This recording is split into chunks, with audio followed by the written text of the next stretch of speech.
talk show and a dialogue about the feet each fourth Saturday of the month from 12 noon to 1 p.m. I look forward to addressing your questions, comments, and concerns. Foot pain is very common in most people and can result from many different conditions. Our focus is to educate and inform you of ways to take better care of your feet. Visit us at our office conveniently located inside of the Dr. Charles R. Drew Health Center, 1323 West 3rd Street. Or feel free to call Richmond Foot and Ankle Clinic at 937-228-3668 to schedule your appointment. Or visit richfeet.org to schedule an appointment online. You can also email your questions or comments to richfeet1@gmail.com. I am Dr. Tanisha Richmond, your local podiatrist and foot specialist. I want to keep you informed with Footsteps for Life here on WDAO every fourth Saturday from 12 to 1 p.m. Here on WDAO AM 1210 and FM 102.3.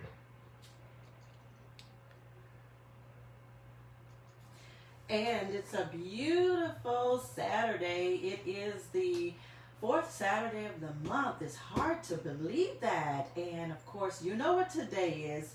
It's Footsteps for Life. It is a talk show that we have each and every fourth Saturday of the month with our house doctor for the feet. We've got Dr. Richmond, Dr. Tanisha Richmond. Good afternoon. How are you?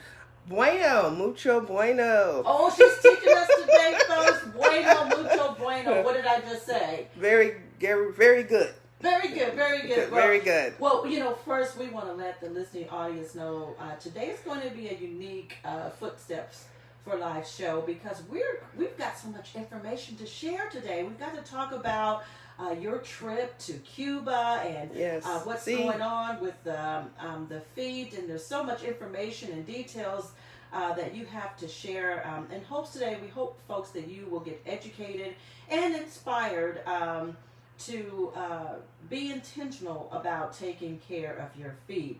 But first, Dr. Richmond, you took an amazing trip to Cuba last month. A few days ago. A few days ago, actually, because you just got back, right? Yes, I just got back. Tell us about your trip to Cuba. It was awesome. It was an awesome experience. It made me very appreciative to be an American, but it made me truly proud to be an African. And it is, when I went to Cuba, I wasn't, how do I say it? In Cuba, the Cubans are Cubans. So they're not black Cubans, they're not white Cubans, they're not Latino Cubans, they're just Cubans. They have a sort of solidarity that we would never have in America, because we categorize ourselves here in America. We're either African American, Italian American, Mexican American. It's the North versus the South, the East versus the West, Republican versus Democrat. And in Cuba, they're just Cubans. And then the artwork was so phenomenal because I had never been. We went to I want to say like a flea market, like Trader's World, and they had on the backside was all art. And it was just rows and rows of African art of beautiful black women, all shades, all sizes, all colors. They have a lot of nudity. They're very open with their sexuality in Cuba. And at first it takes you back, but then you start to appreciate our curves. And like Beyonce always talks about her curves. Well, in Cuba, everybody's proud. It's not just her curves. Mm-hmm. Everybody's proud of their curves. So it was just an awe-inspiring experience, and I'm sad that I hadn't been out of the country this late in life. That I went out of the country when I was a child, but I didn't really understand. Or I was in Europe actually, in Wiesbaden, Germany. But this is my first time going to a African-oriented country since being an adult. And I would say anyone that can afford to leave the country and see outside of the United States. Well, Dr. Richmond, with all of the changes in traveling abroad, tell us first, how did you prepare for your trip to Cuba? Well, what was that process like? First thing you have to have is a passport. Actually, I was invited by Congressman Payne. And for those that are listening today, tell us who Congressman Payne is Congressman Donald Payne out of New Jersey. Actually, my cousin is Congressman Cedric Richmond out of New Orleans. Last year, I lobbied my cousin to prevent diabetic foot amputations. And after I finished my talk with the other people from the company that I was traveling with, my cousin was like, I've got someone I want you to meet. So he got up and he walked us underground to the House floor, from the House building to the House floor at the Capitol. And he brought out Congressman Payne, and we gave him our little spiel. And Congressman Payne he told us his story. So he almost lost his foot. He had a diabetic foot ulcer for almost a year, and he almost lost his foot. And his platform now is preventing amputations, because he feels like if he wasn't a congressman, he would have lost his leg. So fast forward that a year later, I was back in D.C. for a podiatry conference, and I visited with Congressman Payne. He's like, oh, I'm going to Cuba. You want to go to Cuba? Just like that, right? Yeah. He's like, you got a passport? I was like, yes. So I had missed the cutoff, but he got me pushed through to go. And then I work with a travel agency. I actually work with a company called Medic, which is MEDICC. You can Google them and look them up online. But they foster medical relations between America and Cuba. So they've been doing this, I think, since either the 80s or 90s, before Obama allowed us to travel freely back and forth. But basically, they wanted to let us know what they do in Cuba and let the Cubans know how we do, and integrate our healthcare together. So it was an awesome experience, because I got to tour some of their medical facilities, their clinics, hospitals. We went to the lab where they make a lot of their newer products. Like, they have a cure for diabetic foot ulcers, lung cancer, I think it's squamous cell carcinoma, and other cures as well.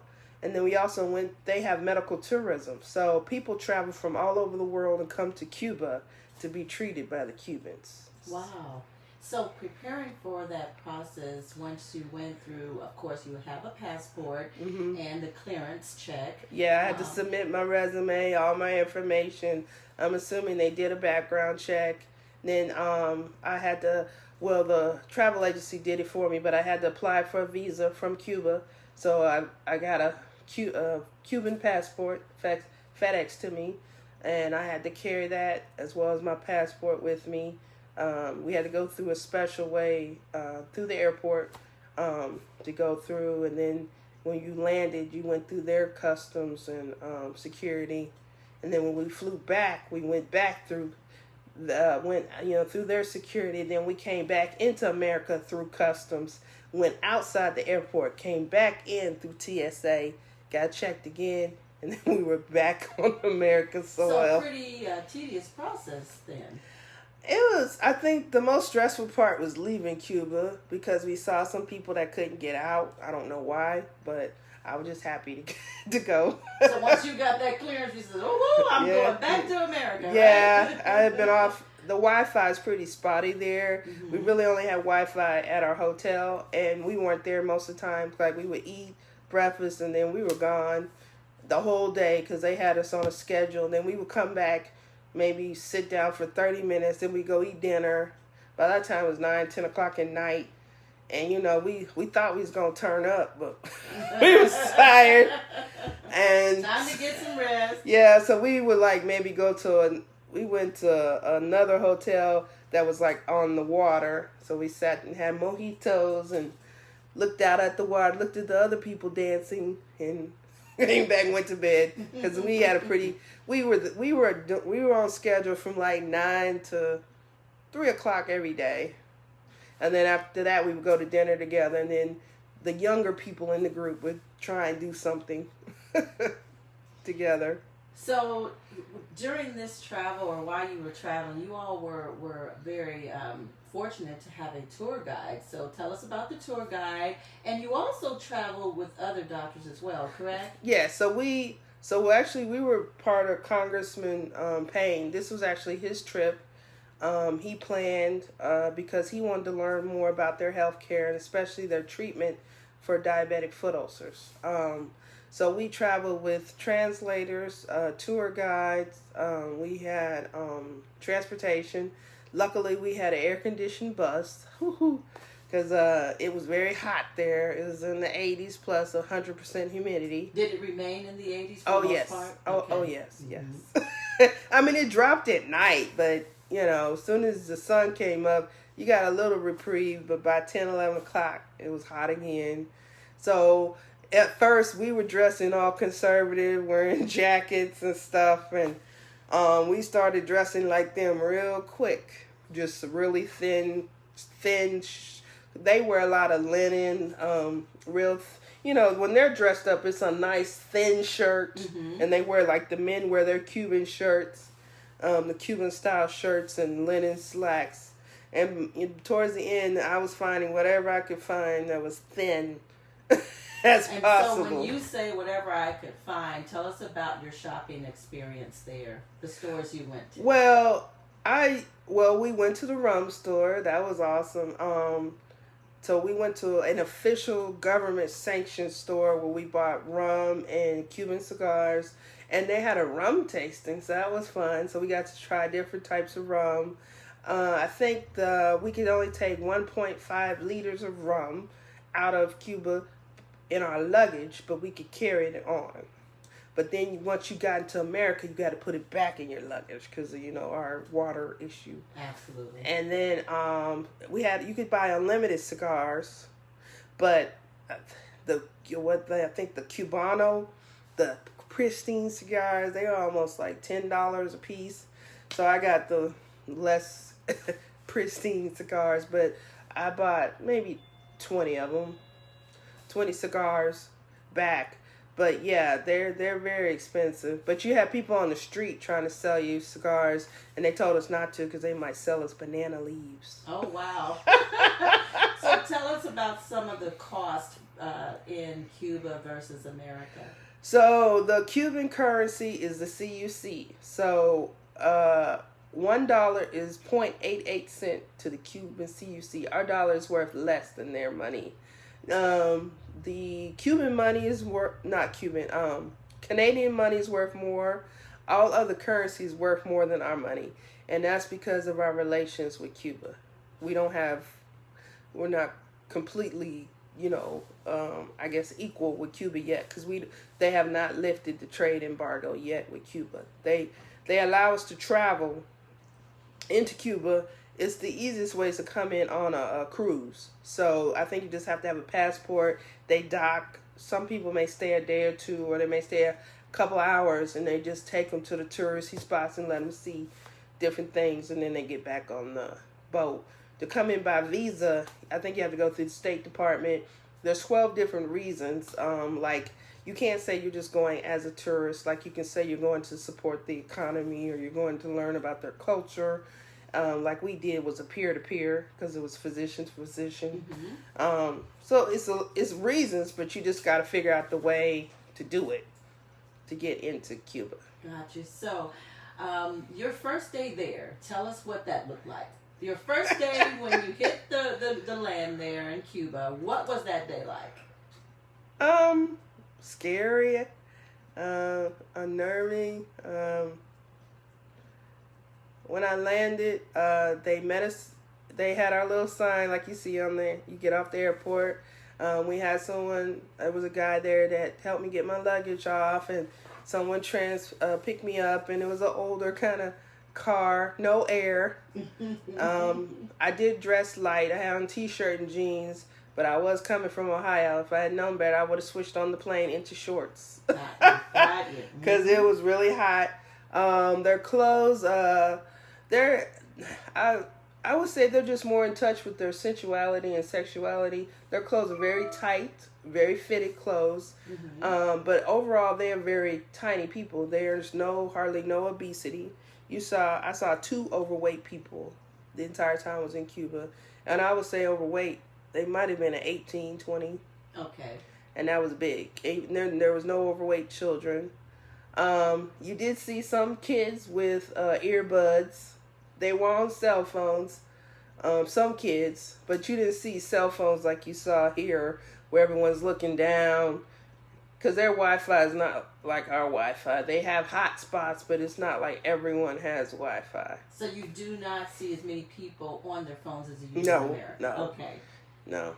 They say, Dr. Richmond, of course, traveling abroad is an exciting experience, of course, but knowing how to handle your finances when you're over there is very important in making the trip to run very smooth. So what would be some tips that you would share with one when traveling abroad? And what did you experience in terms of handling your finances while you were in Cuba? Well, it was nerve-wracking because I didn't realize how poor their Wi-Fi was. So I couldn't access my bank accounts while I was gone. Luckily, I had put enough in my accounts to cover me. But I thought, just like in America, I could pick up my phone and click an app and check my bank balance every day. And I got there and I could not. And even I paid for internet access. They wouldn't let me access my bank from Cuba. They were blocking me. So I guess they thought maybe something was going on. But finally, one thing I would tell people, when you go to another country, turn your phone off, turn it back on, and you'll connect to their towers.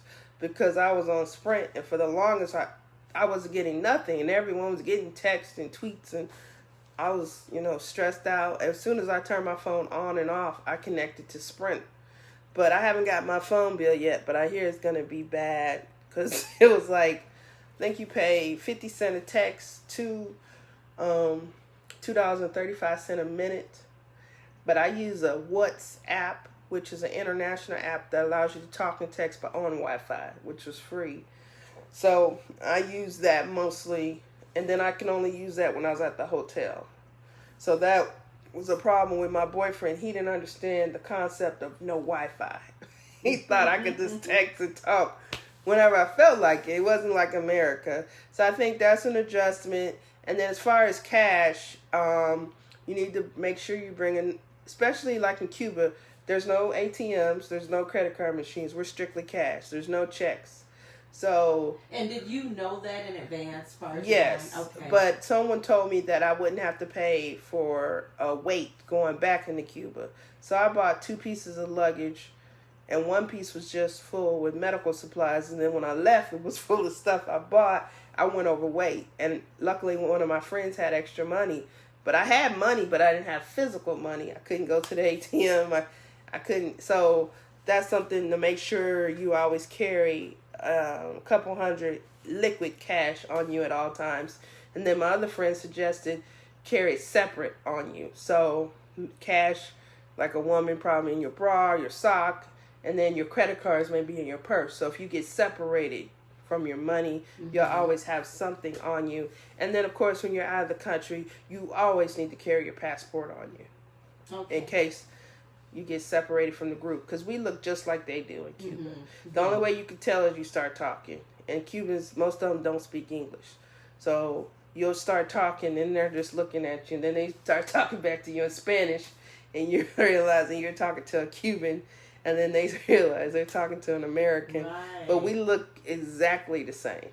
It's just they don't speak English. So despite President Trump's travel restrictions to the Caribbean nation, you did not have any issues. You all didn't experience any there. No. Cubans truly love America. They really love Obama. I have art where I think they called it Cubama.